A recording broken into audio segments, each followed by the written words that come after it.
and I'm here with my colleague Arlene Berkowitz for her session on how to review your engagement strategy, finding donors on the fringes. So Arlene has spent the last 20 plus years training clients on Donor Perfect. On occasion, if you happen to be in the office, you can actually hear her training clients in Spanish. Outside of being bilingual, her passions include hiking, travel, and photography, and she also does a lot of work with our local chapter of Special Olympics. So just a few housekeeping items for everybody. This session is going to be recorded. We'll be sharing that out after the presentation.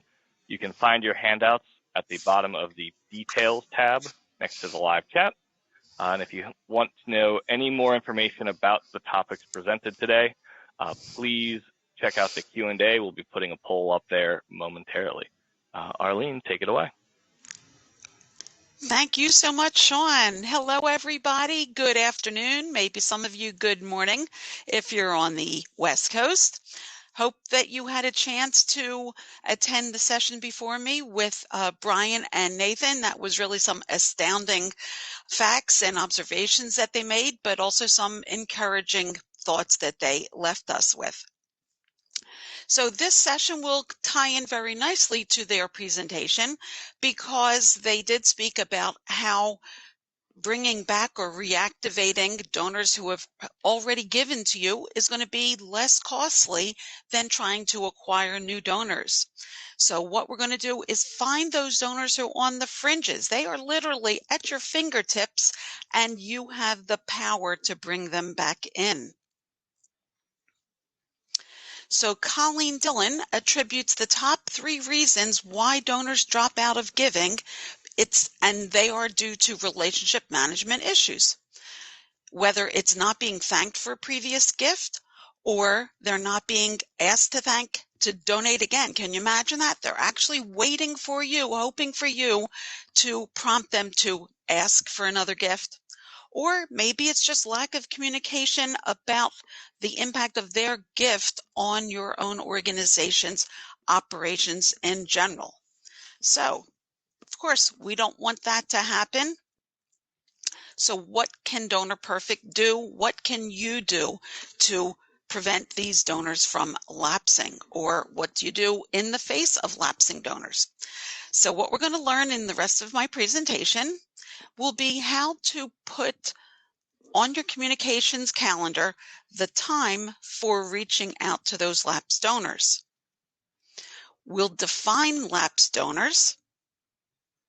We'll show you where you can find them in your Donor Perfect database, and we'll talk about communicating with them.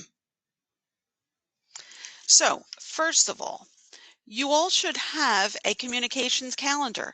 If you are a one-person shop, obviously that's going to fall on you to determine amongst all of the tasks that you have, when are you going to reach out for appeals? When are you going to send communication announcing your event dates?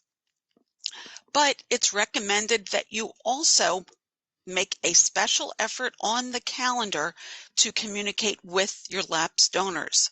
Make sure that that communication does not overlap or coincide with large appeals or special events. If you are using an e-marketing tool such as Constant Contact, then determine, is that going to be the only channel, or are you going to complement an email along with, or maybe in lieu of, direct mail? So determine which channel or channels you're going to use to reach out to your lapsed donors. If you're more than a shop of one and you have a marketing or communications staff, then you'll want to assign content creators. That probably will be a divided role between your marketing team and someone from development. And believe it or not, it is very beneficial to actually have a survey when you're reaching out to lapsed donors. You may want to do this first to gauge what it was that caused them to lapse. Was it the fact that they feel they're not appreciated? Was it that they never got either the appropriate or a timely thank you for their gift?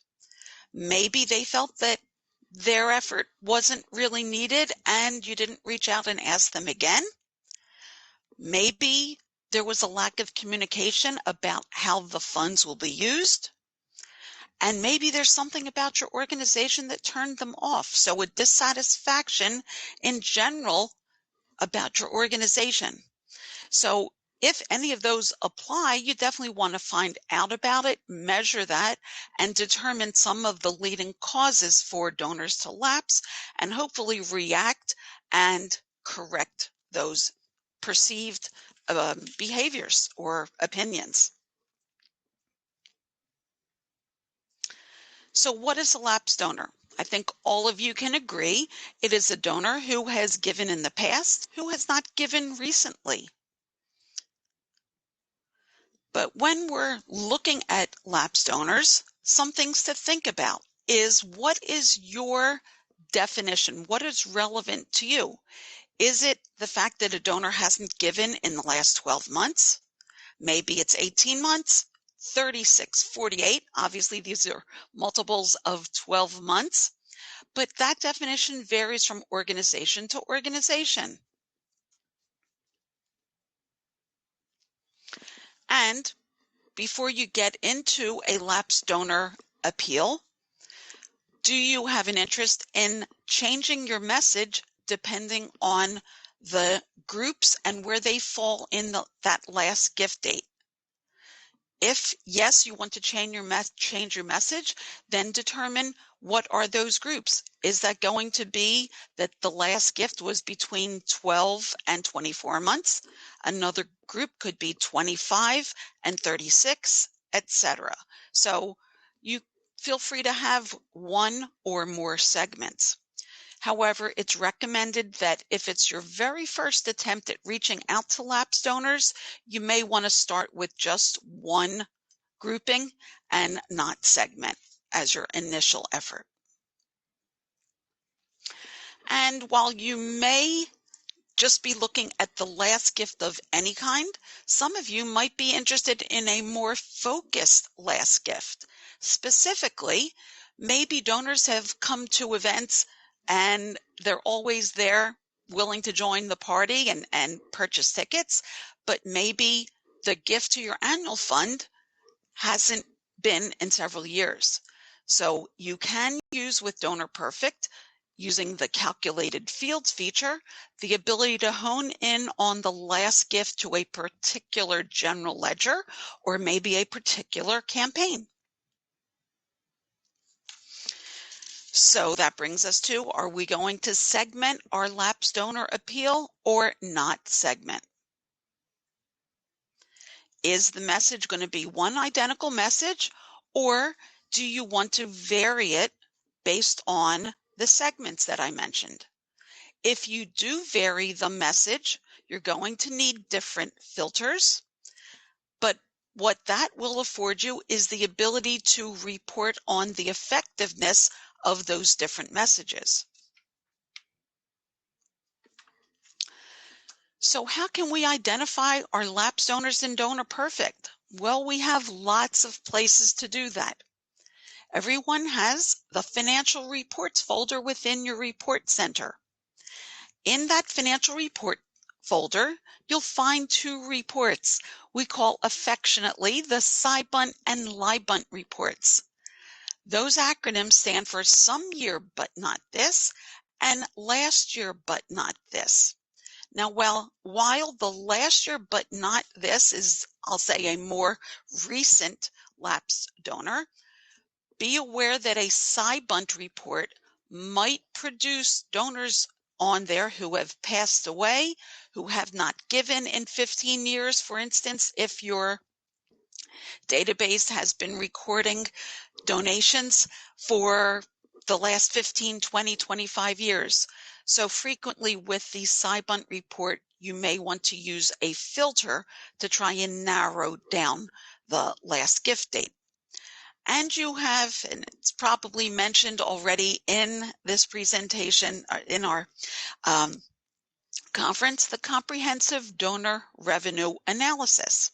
So let's take a look at a couple of those reports and come back to the slide. So in reports, Report Center. If I stay on the all reports, I can type in SYB, and that will get you some year but not this, or LYB, which stands for last year but, and the U stands for unfortunately not this year. Clicking on the report name. Generally, you do not have to apply any filter with this, and you can just run the report.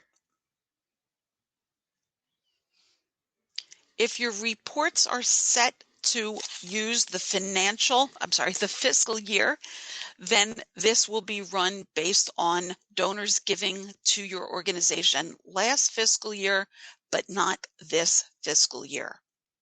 And this would be in alphabetical order.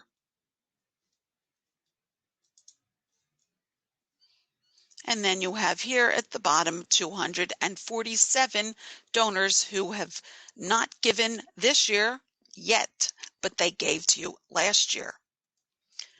Another report that is a very popular one, it's in my top 2 favorite reports.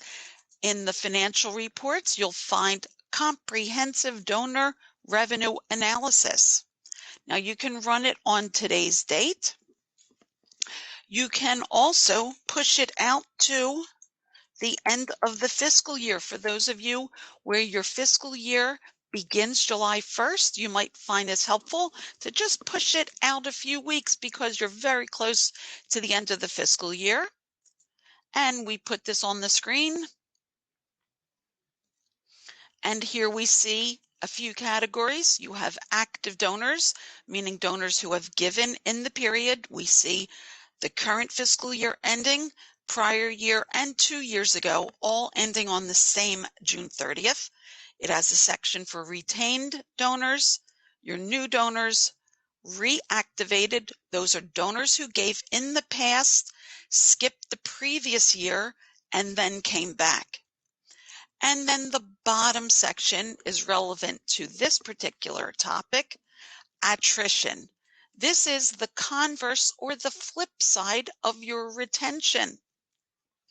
The bigger your attrition, the worse off you are.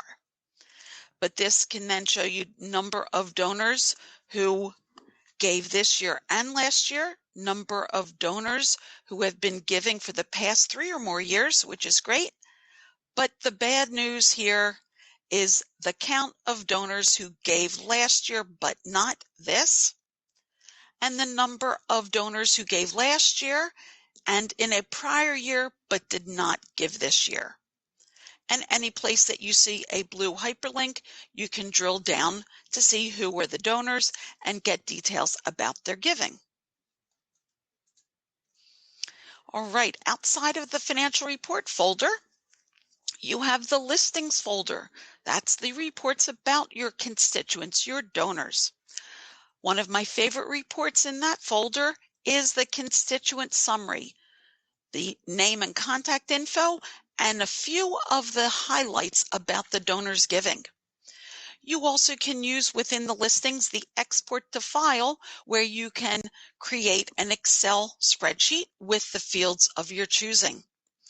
And for those of you who have our Easy Report Writer, you can design a report on the main fields and also include the fields of your choosing in that Easy Report. Let's look at the Constituent Summary report.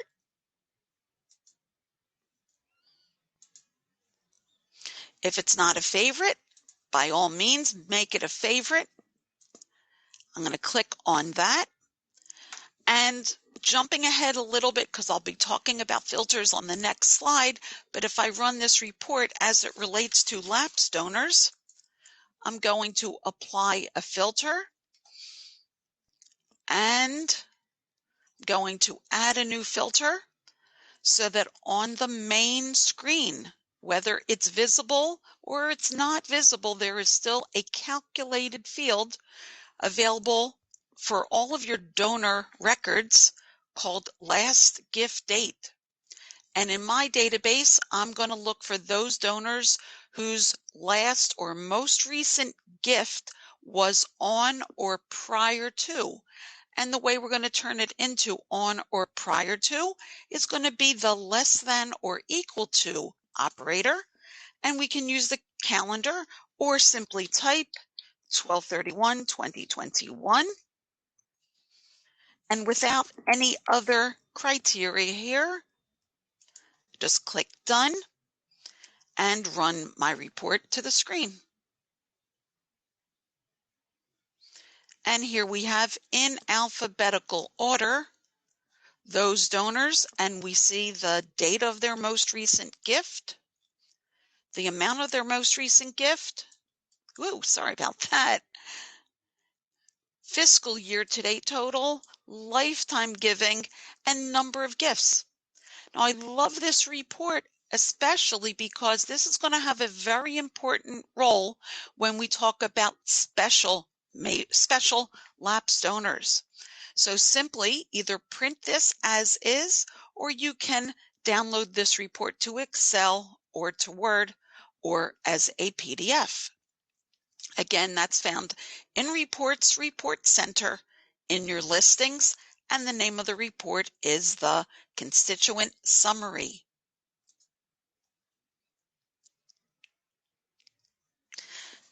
So I just gave you a little glimpse into a filter. A filter is where you specify what do the donors and or their gifts or pledges have in common in DonorPerfect. Now, fortunately, your DonorPerfect systems have a folder of pre-made filters. I call them the FAQs, the frequently asked questions. In that folder, you will find a LIBUNT filter, but there are two variations of it. A LIBUNT calendar that you're going to find very helpful in around October, November, if you are trying to reach out to those donors and hopefully trying to get a final contribution from them before the calendar year end. But there also is a pre-made LIBUNT fiscal filter. Again, that means the donors who gave to your organization in the previous fiscal year and the current fiscal year. Now, these two filters are built in what we would say is a dynamic fashion, because regardless of the year or regardless of your fiscal year, it will know to look back at the prior fiscal year and the current fiscal year or calendar year. So you can use either of those two filters. You could build your filter like I just did based on the last gift date, which is a calculated field in the main file. You may want to use dynamic filters. Dynamic filters are those that use terminology from SQL or standard query language, and support will be happy to help you. There are also knowledge-based articles on how to use SQL in your filters. Or if you're interested in the last gift to a particular campaign or a particular general ledger, you may want to use the calculated field feature, which is part of the wheel or the settings in DonorPerfect, to determine the last gift date to a specific campaign, or if a specific general ledger is of interest, then we can determine the date of the most recent gift to that particular general ledger.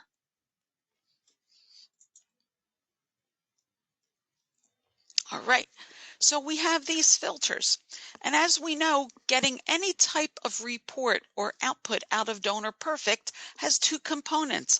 One of them being the filter, the other component being what is the output or result you want to do with that filter. We can look at that constituent summary on the screen, or with that particular filter of date of last gift was 12/31/2021 or earlier.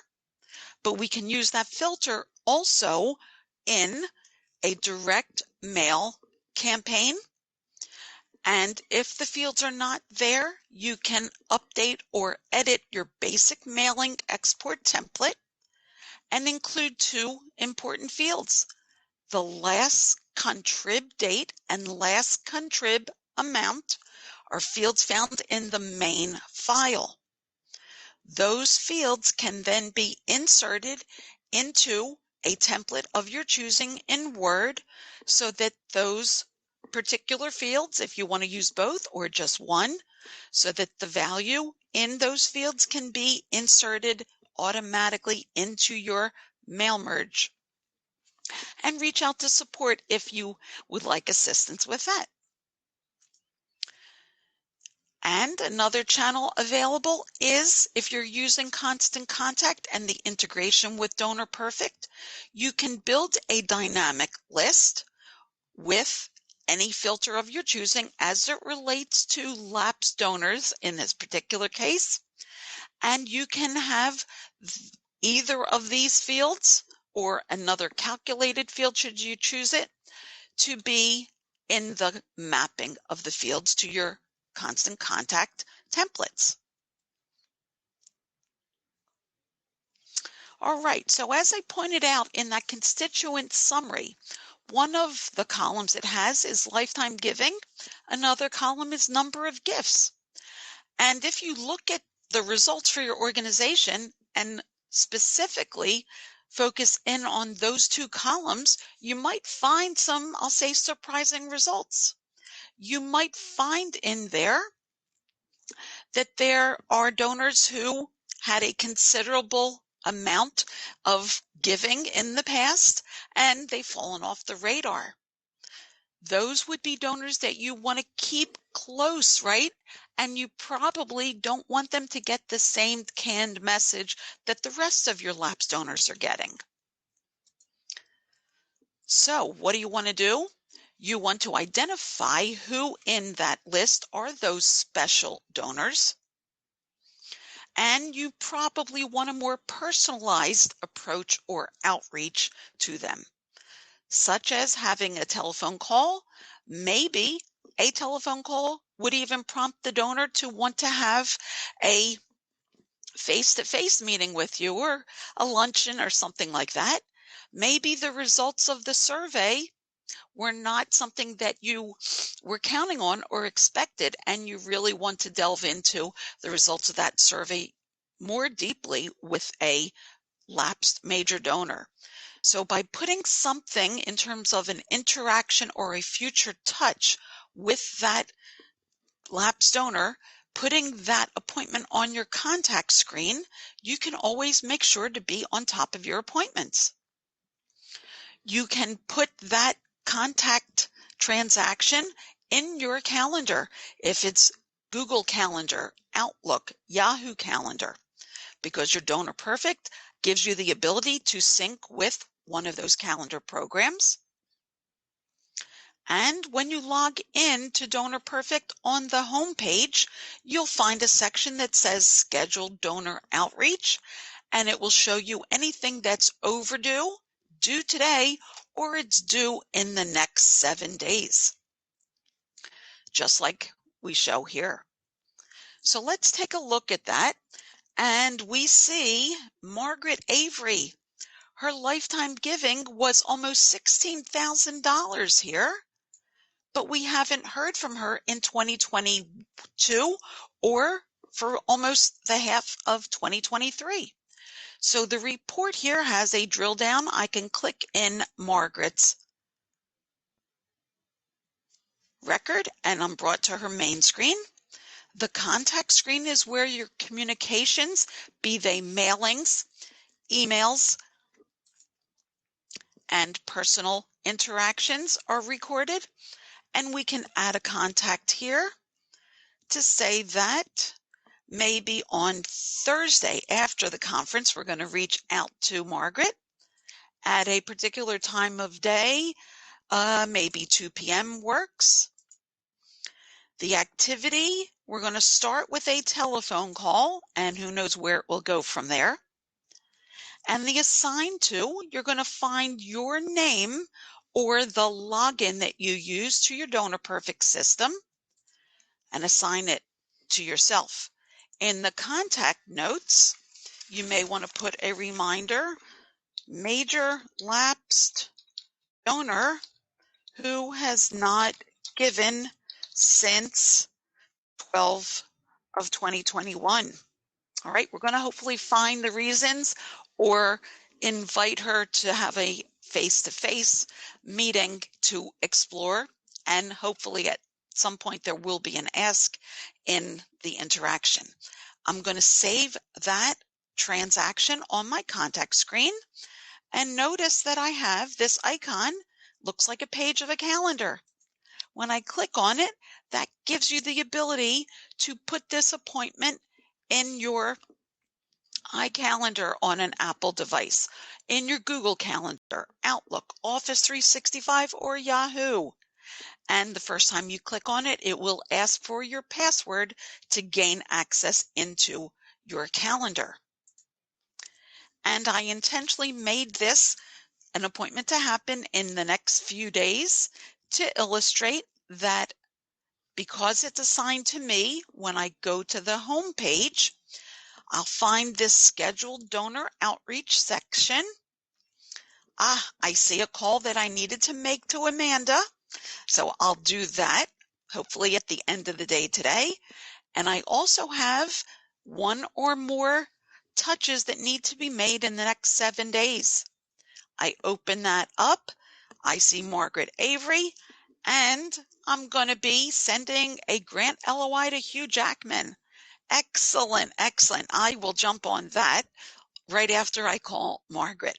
So putting things on the contact screen, not only does that help you, it helps other staff, if you have other staff working in Donor Perfect, see what is going on with that particular donor and be able to see that you have or had an appointment with Margaret in this case.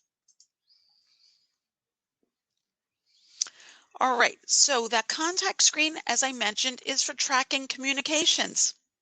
Now, if you're hopefully incentivized to send a direct mail appeal or to send something by constant contact, what you want to do is use Donor Perfect to create those contact transactions en masse, all in one fell swoop, so that you do not have to go to every single recipient of that mailing and create a contact transaction.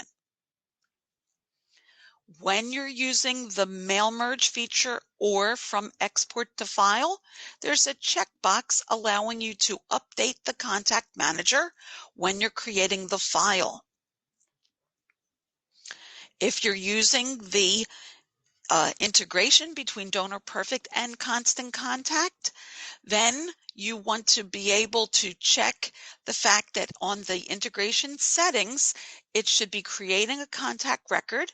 So you're going to fill in the name of the person responsible for sending out the constant contact emails, not necessarily the reply to party, but the person who is working in constant contact, and also have the activity defaulted to the constant contact campaign.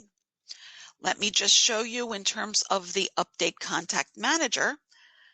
That's one place is in the mailings mail merge. And under the set mail merge options, when you expand the show more options, this is where you can check to update the contact manager.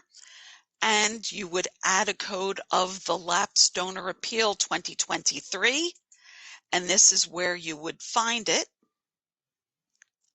And when you have your final filter that you're going to use, this is the point at which you will check Update Contact Manager.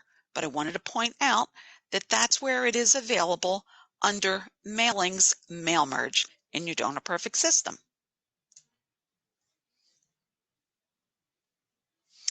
All right, so besides just identifying who got the mailing, it's having that contact transaction on the screen is also going to be helpful for you to do analysis afterwards. If you have smart actions, you could have a smart action that helps you identify which of those lapsed donors responded to that appeal or email and have reactivated. That is the whole purpose of that appeal, right? We want to bring them back into the fold. Just from those fringes, bring them back in. So a smart action can be created with the trigger of a new gift save, and the filter is, depending on which of these channels you use, the mailing code or perhaps the constant contact campaign equal to your Lapse Donor Appeal 2023 or whatever it was called, and what the actions that are going to happen from that smart action would be sending an email perhaps to the director, to your president, or whoever would need to know that a donor has reactivated. If you have easy reports, you could build a report with the donor's name, with the last gift amount and last gift date, which will be hopefully this reactivated gift. And it might show lifetime giving, it might show the number of gifts. But with easy reports, you can schedule that report to be automatically sent at the end of the day or the end of the week, depending on which of those scheduling options you choose. That will probably determine what filter, but your filter could be something like where the contact screen equals that mailing code of Lapse Donor 2023, and the date of the gift is this week, or the date of the gift is today, depending on if you have it scheduled to be delivered at the end of the day or at the end of the week. Your filter would be gifts this week from those lapsed donors. And the smart action that I have created, so it's all set just in case you wanted to do a screenshot, that I have a trigger of a new gift save, and my selection filter is the Lapse Donor Appeal of 2023 or the Lapse Donor E-Blast of 2023. On the Configure Actions tab, I have it going to one or more recipients, if you would like, from a no.reply@donorperfect.com. In the email subject, that the lapsed donor of the name of Joe Schmo or Jane Schmo has given a gift. And then here in the message body, that a gift of the particular gift amount arrived from this lapsed donor. And support will be happy to work you through setting this up. So to summarize what we've been talking about, hopefully you have some takeaways from today. You want to make sure to carve out time on your communications calendar, not only for regular appeals or event invitations, but for lapsed donor survey, if you'd like, and a lapsed donor appeal. Determine if you're going to segment your lapsed donors and change your message, or you're going to have one identical lapsed donor message for any donor who hasn't given in the last X number of months. And the way to do that with ease is going to be building selection filters in Donor Perfect to get you to those lapsed donors. And we'll be very happy in support, or if you have training, we'll be happy to work with you and build those filters. And Sean, do we have some questions that we can look at? We do. So we're going to go through the questions that are already in the Q&A. If anybody else has question, please put those in the Q&A option in your little sidebar along the right side of the screen here. But we're going to start. So one of our first questions from the presentation is, can we set our fiscal year within Donor Perfect, or can we only sort on a report by date? So I don't know if you wanted to showcase where they can set fiscal years. Excellent. Thank you so much for asking. So in the settings, if you go about halfway down to parameters, the very first parameter that you will land on is general parameters, and you'll see the very first item is the month in which your fiscal year begins, 07 being July. If it's different and it needs to be January or some other month, you can change it, hit save. It will prompt you to recalculate the totals in your database. But yes, you can easily change your fiscal year. Thanks for asking. Yep. All right. And then another question we had is, do you have a suggestion for a template and or sample communications calendar? I didn't know if maybe you wanted to showcase some of the calendar tools in Donor Perfect, or if you had something else up your sleeve. In terms of a Word document, Sean? The question was just asking if we have any recommendations for setting up communication calendars. I do not have anything at my fingertips. If anybody, feel free to put that either in the chat if there's something that has already been provided for the communications calendar. It probably was a resource. I don't have that. Yeah, no, not a problem. Okay. Yeah, no, Donor Perfect, I mean, you had already showcased it. We have the contacts option, which can show up on the contact calendar and on people's home pages. Let's see, we had a question just popped in. Are we defining these donors on the fringes as only lapsed donors, or is there, I'm paraphrasing here a little bit, or are there any other like groups that you would consider to be kind of those fringe donors? That's great. Specifically, obviously for this session, yes, we're saying that there are your donors that have given in the past. They've shown that they've given you some love in the past, and they are there for the taking. But you could say, well, there could be a major donors who have given large gifts, and perhaps that their most recent giving is not at the levels that they have been at. So while that isn't necessarily a lapse donor, that could be considered to be another group, which is donors giving below your perceived potential that they have. Anything else that you could suggest for that, Sean? No, I think that was an excellent answer. I mean, with a presentation like this, we really have to kind of stay on a specific topic, one size fits most sort of thing. But yeah, definitely, keep an open mind as to what each of your organizations considers, kind of your fringe donors. Different sized organizations, different sectors, you're all going to have, your own unique definitions for these kinds of things. Mm-hmm. And I think I'll add to that, though, there could be someone who's a prospect, and maybe there was a lapsed communication to that prospect. If maybe the last time you reached out to that prospect was 12 or 18 months ago, that could be a missed opportunity if you let that kind of die in the sand or whatever. So keeping on top of the last contact date for prospects might be another thing you want to take advantage of. Yeah, absolutely. Our colleague Amanda actually just shared a calendar that we have available on the Donor Perfect website. So I put that in the Q&A as an answer, and I believe she put that in the chat for folks. So awesome. Thank you so much, Amanda.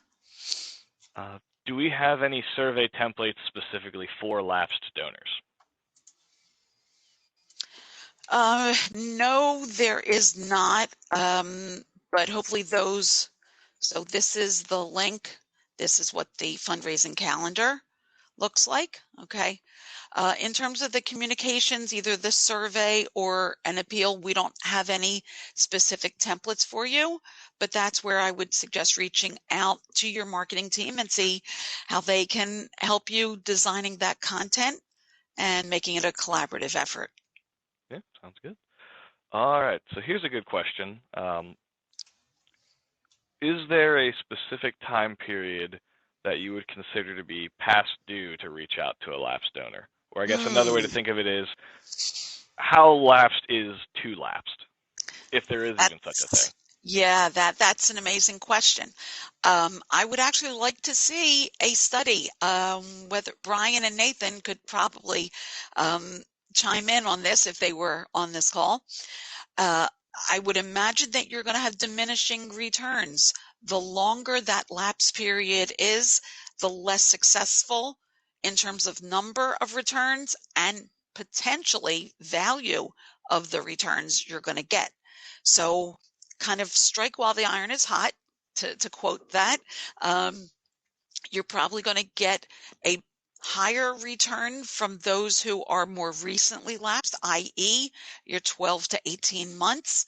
The further back you go, if you go past 7 years, that's probably going to get very little traction.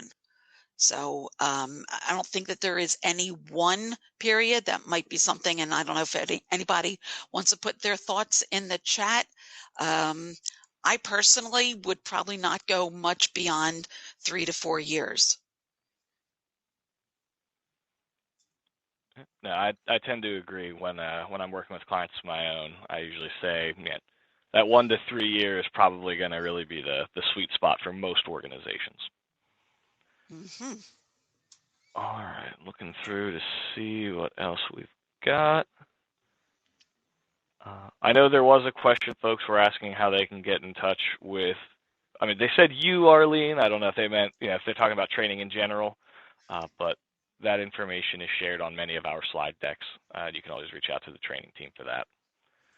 All right, here's one about the fiscal reporting. If we set things up in our system on a fiscal basis, are we comparing a full fiscal year to a partial year, full last year to partial this year?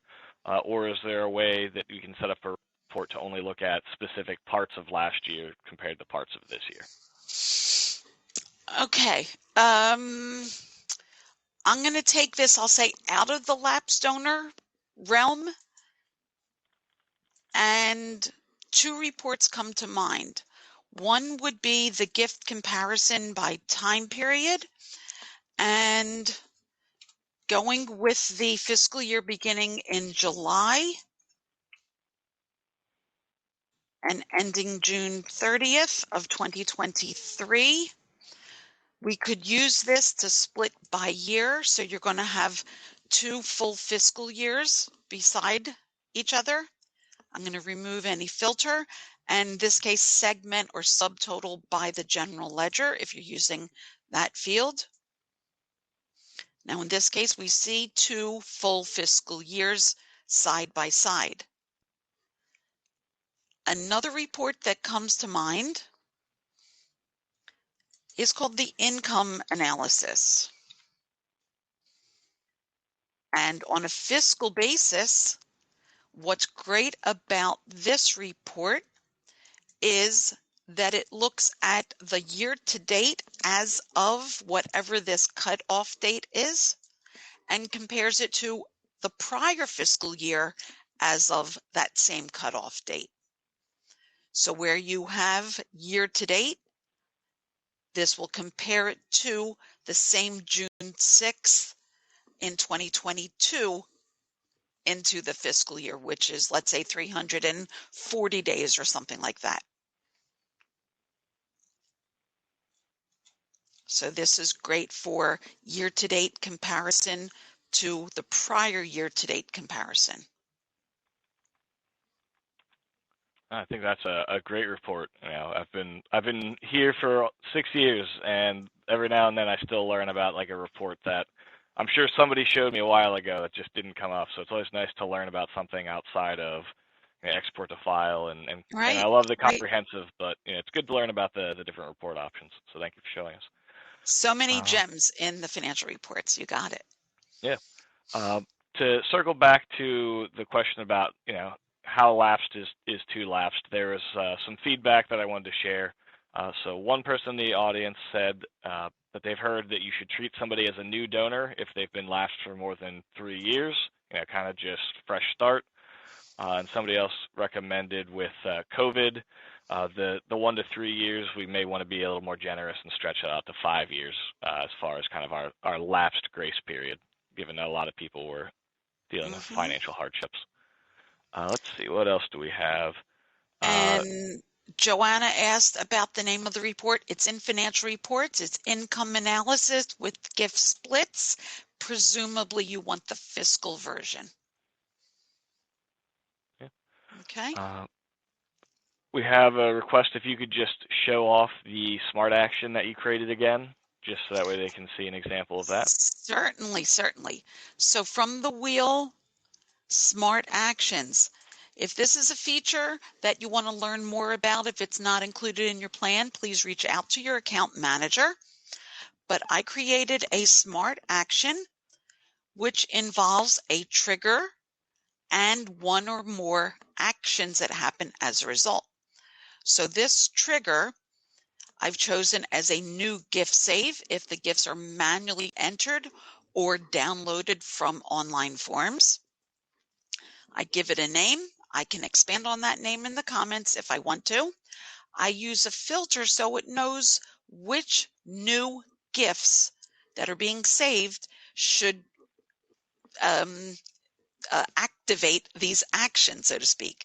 So I built a filter where the mailing code is the Lapsed Appeal 2023, or the Constant Contact email campaign is Lapsed Donor Campaign, if that were the name of it. I click done, and notice in this filter it uses the word or instead of the word and.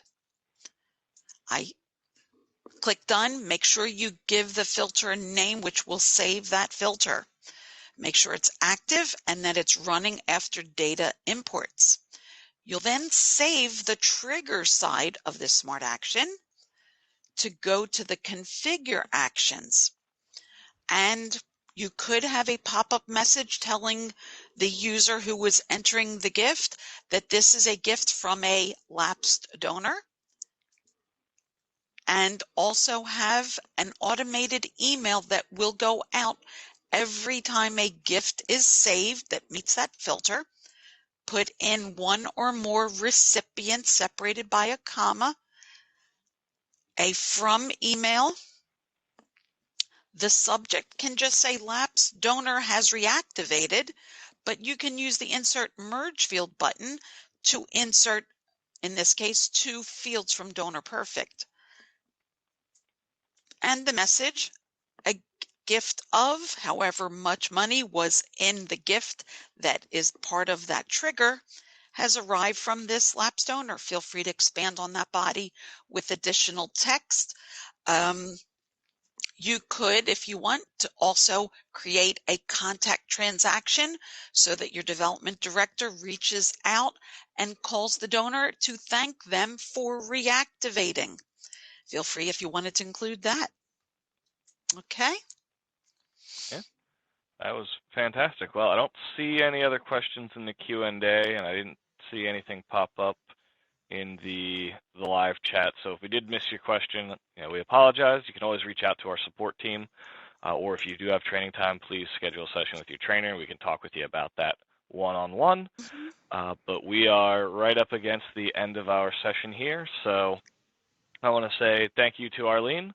I think we can all agree that there's some fantastic information shared in this presentation, and we would like to invite everybody to join us for our keynote presentation with Joan, all about reigniting innovation within your organization. That's going to be happening here in about 11 minutes.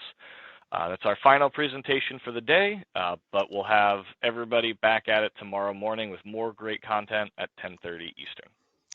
We will see you. Thank you so much, everybody. Thank you to Sean. Absolutely. All right, take care, everybody. We'll see you in that final presentation. All righty.